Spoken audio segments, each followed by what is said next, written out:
welcome to my channel, or welcome back if you're returning. My name is Alyssa, and today I have an update for my eyeshadow rotation project. My eyeshadow rotation project is just me randomly drawing in 4 shades of my magnetic shadows, and then I pick other songs. I pick other eyeshadows to make sort of a cohesive color story, which, depends a bit on the shades that are drawn for me. And I try to use them 4 times throughout the year to go through all of my shades, and I'm also picking in random palettes to go along with it. All right, so this is probably the most exciting rotation that I've done, because when I was doing it, I'm working through the shades, and I realized, I think, because normally once the first 4 shades get the 4 uses, I just, call it, doesn't matter where the other shades are, and, ready to move on. But this time, I guess there was, maybe 1 or 2 shades of the original 4 that took a little bit longer, and some of the other shades I was using a bit more, and just, I decided to give it an extra couple days and finish off the uses since I was so close. So for all 12 shades that I brought in, I have used them now all 4 times each. So I will have a picture on the screen of the palette so you can see it in its prettier form. But yeah, I also will try to put some looks up on the screen if I can find them. It's always a pain. I take the pictures, I send them to my computer, and then when I try to find them later, I can't always, they're not where I thought they would be. I don't know, it's a thing. So hopefully there will be some looks. But yeah, I'm just kind of looking at the palette in front of me. I don't want to hold it up too much because there's some shades that are very loose now. The Golden Peach shade, which I will try to mark on the screen, that shade, I actually was able to use a good bit of it. It is definitely getting older. It maybe doesn't hold on to the shine as much as it did, but it still has sort of a little shiftiness to it and just sort of a glow to it that I've always been drawn to with that shade. And then the raspberry kind of shade that I put in from the Juicy Boost palette, along with the teal, the raspberry was a little easier to use than the teal. The teal really was, it was kind of just me throwing in a random color and seeing how it would work. It would go along with the other shades. I could do things, but yeah, it does sort of stand out a bit. So the raspberry shade was a little easier, but the raspberry shade was harder to use in the sense that it was just literally harder to put on my eyes and have it stay. It was maybe, I don't know. I'm not sure if it's something about the pigments in it. It was a little challenging. And then the teal was fine, but like I said, it was just, mixing it in. I did start a look where I was doing a teal and a yellow, and it was looking good. And then I remembered that in the evening, I was going to be going to a information school thing. And I didn't know if I wanted to meet all these different people with, one of my more wilder looks on. So I then kind of covered over it with a bunch of shimmer, which meant you kind of lost the effect of the teal. So I think I would have liked if I'd had maybe time to do one more look, but that was yesterday. So, maybe another time I will be more adventurous with that shade. And then the other stuff I was working on, these are kind of also singles in a way, but they're just in a palette from the Dots brand. And my goal for these shades, because they're brand new to me, was to use them all 5 times each and just to get to know them better, because I'll swatch them, and I'll look at it and I'll see, I'm not sure how much you can see about the shifts and all that, but basically, it'll be yellow and it has this bit of pink on it, and I can see that, in the pan even, as I look, I can see that. And it was, well, if I use the yellow, then I'm expecting to see yellow with that pink that it's shifting, but I don't really get that. And so I sort of learned in this red, you see red, so I would put it on thinking I'm gonna get like some sort of red, but I'm really just getting the like bit of green blue that's on the top there. So what I've learned is whatever the shift I see is, that's the color I'm gonna see on my eyes. And you know, maybe if I do like a far turn, I might see a little bit of that base color, or if I layer it over a bit, but not really. You're just gonna see that topper part. And so that made it a little bit easier once I figured that out. It just took me a lot of uses to figure it out because I just assumed I was doing something wrong and all that, but yeah, that's how they work. So it's like, okay, now I know. All right, now I am going to randomly draw in 4 new shades and pick the colors that I wanna go with it. Okay, I'm back. I'm covering up the rest of the shades I picked for now, just so you can see what the phone decided to pick for me. So we have this red shade from my Juicy Boost palette. We have this 2 singles from Sydney Grace, Magenta Dreams and Times Square. Times Square has already been in and it has 2 uses on it. It also does technically have a pan, but it got covered up when I was getting a swatch from it. So I am hoping to, you know, expand that pan back again with the extra 2 uses. And then this is from Terra Moons and it's called Light Year. It also had 2 uses already. So this is the color story that was drawn in for me. And, you know, even though I have 3 technically, you know, shimmery shades here, this one is definitely not the most sparkly anymore. And this one is a very dark shimmer, which I use, but it's sort of more of a, I feel like I use because I want to use all my shadows and not necessarily because it's a favorite, but maybe I can play with it more.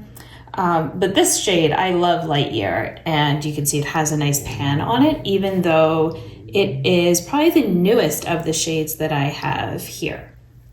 So the other shades I ended up bringing in,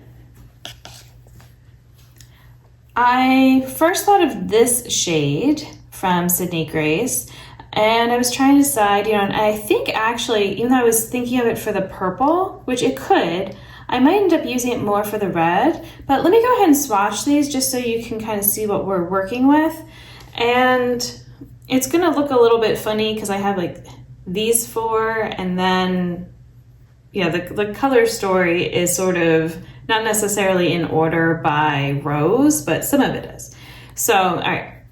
This is a shade from Juicy Boost. Let me just go ahead and get a few going here. So these other 2 were Sydney Grace. So we've got this pink, although I didn't realize it was quite so peachy. That's interesting. All right, well, I will make it work. I think that would still work well with the red. That was my thinking, was that it could kind of blend out. I just wanted to have something for the red to make it a little bit easier for myself. All right, then like I said, another Sydney Grace. This is Terra Moons, and then this pink shade is another Juicy Boost shade. So I was actually kind of going through my Sydney Grace shades just to see what was kind of left and then what would make sense with this existing color story. So that's kind of why there's a little bit of random in some ways, but I think it will work. Like I was also kind of thinking that this warm shade would be nice with the red, but it could also go with these other shades. It's just a neutral. And I was trying to make sure I had some lightness because this just felt kind of dark. Like even though the Light Year shade is light, it's, you know, I don't want that to be the only thing I'm using all the time, or otherwise the looks are going to look very similar, I feel like. These are all then from Sydney Grace. This is another Cleona shade. So this one was Glimmer. This one is Glisten. And then, you know what, here, I'll just use my thumb. This is Haley's Comet from Terra Moons. So, all right, let's see if I can get this all on. Because I did a little bigger color story this time. All right, well, this gray is definitely not the most pigmented. I'm going back in multiple times here, but That's fine because I was wanting it as sort of a blending out shade. And then we have just a black, which you have to forgive it a bit because it's on a dry part of my arm. And then Halley's Comet. All right, so, wait a minute, I feel like I missed, oh, no, that was not Halley's Comet. I'm sorry, that was the Cleona shade. Halley's Comet is right here. There we go. Like, I missed a shade. So it almost feels like a Valentine's type of theme. Let me zoom out a little bit so we can see more of it at once. Let's see, yep, I can just barely fit it all in.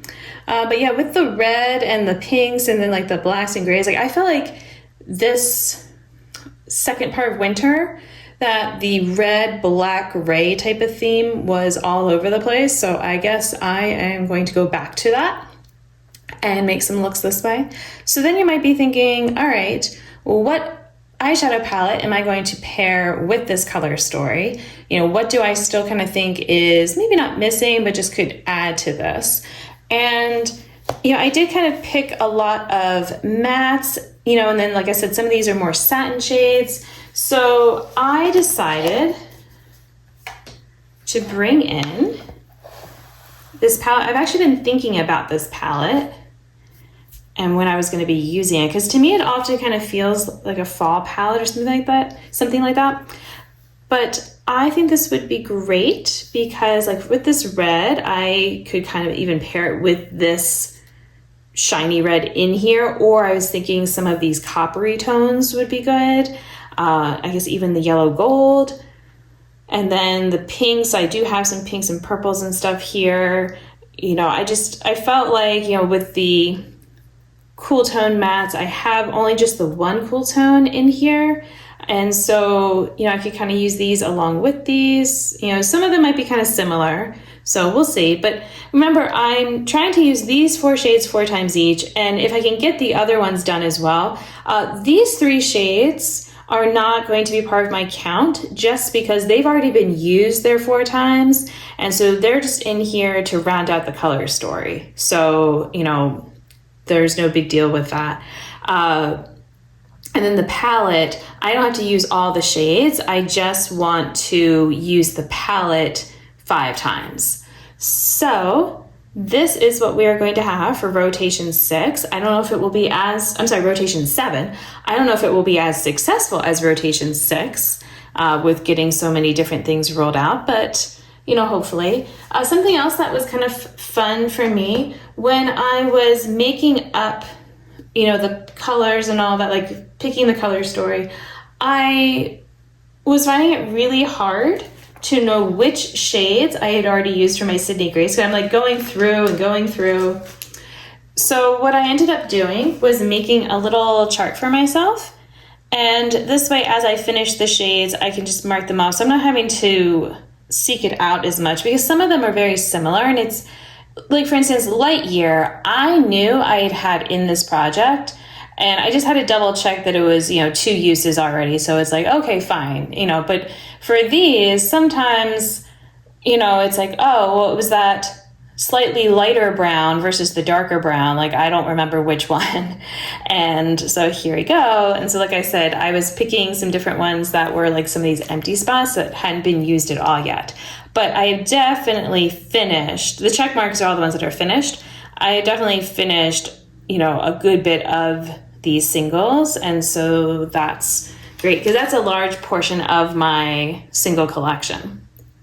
But yeah, if you're interested in seeing how this goes, then maybe you'll subscribe to my channel and maybe you'll just like seeing other makeup panning videos and that kind of thing. But thank you for watching. Until my next one, I hope you'll be doing well and I'll see you then. Bye.